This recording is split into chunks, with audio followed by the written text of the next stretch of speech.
Hola, ¿cómo están? Bienvenidos a Story Learning Spanish. Hoy veremos un tema de gramática muy interesante que los nativos usamos todo el tiempo. El gerundio. Pero, ¿qué rayos es el gerundio? Bueno, hoy les contaré de qué se trata, cuándo lo usamos y cómo lo usamos. Así que aprendamos a utilizarlo. El gerundio es una forma no personal de los verbos. Esto significa que no cambia dependiendo del pronombre, del tiempo verbal, del género ni del número. Por ejemplo, en las oraciones yo estoy caminando o ellos están caminando, vemos que la palabra caminando, que está en gerundio, no cambia. Lo mismo sucede en las oraciones.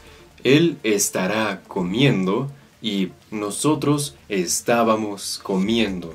El tiempo verbal sí cambia, pero el gerundio, la palabra comiendo, no cambia. Como vemos en esta tabla, para formar el gerundio solamente debemos agregar la terminación ando a la raíz de los verbos que terminan en ar. Y debemos agregar la terminación yendo a los verbos que terminan en er y en ir.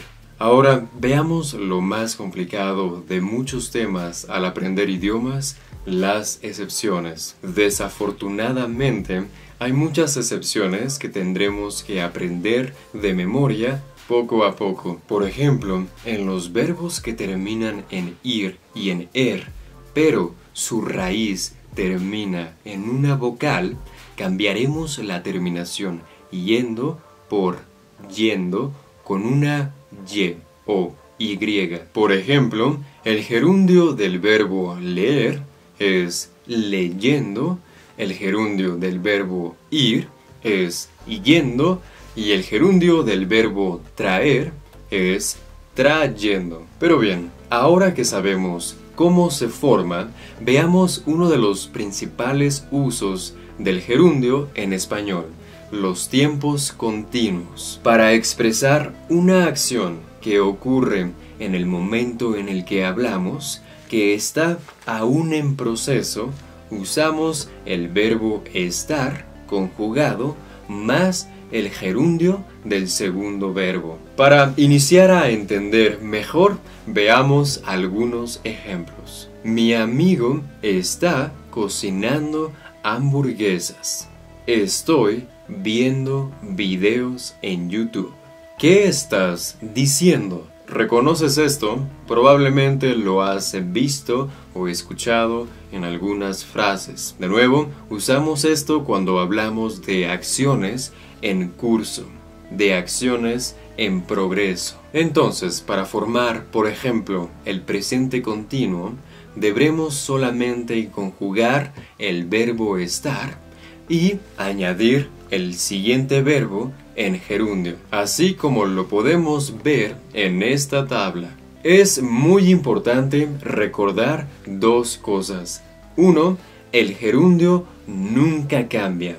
Y 2. Siempre debemos usar el verbo estar con el gerundio. De acuerdo. Ahora hablemos de las situaciones en las que tenemos que usar esta perífrasis verbal, esta estructura, para hablar del tiempo continuo. Número 1. Usamos estar más gerundio cuando hablamos de una acción que está en desarrollo o en progreso en el momento en el que hablamos. Es importante recordar que la conjugación del verbo estar definirá el tiempo de la frase. Veamos algunos ejemplos. En el presente continuo simple diríamos: tu perro está jugando en el parque. Nuestros vecinos están pintando su casa. Como vemos, aquí hablamos de algo que está sucediendo en el momento en el que lo decimos. Es una acción que ya comenzó, pero aún no ha terminado. Pero veamos las mismas frases cambiando la conjugación del verbo estar.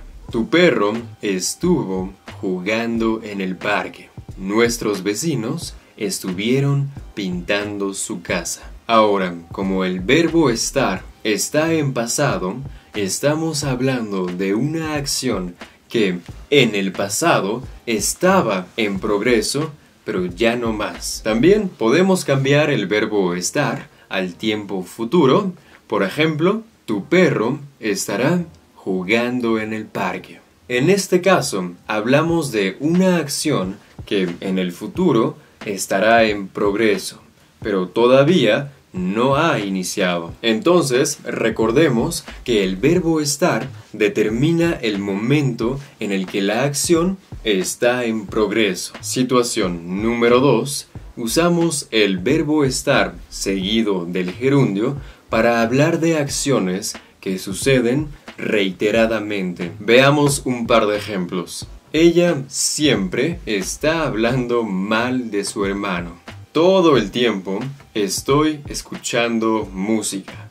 En estos casos queremos decir que hacemos algo con mucha frecuencia. Por último, situación número 3, usamos el verbo estar más el gerundio para hablar de una acción que se repite dentro de un periodo de tiempo, pero que no es habitual. Veamos un ejemplo. Este mes estoy viajando mucho.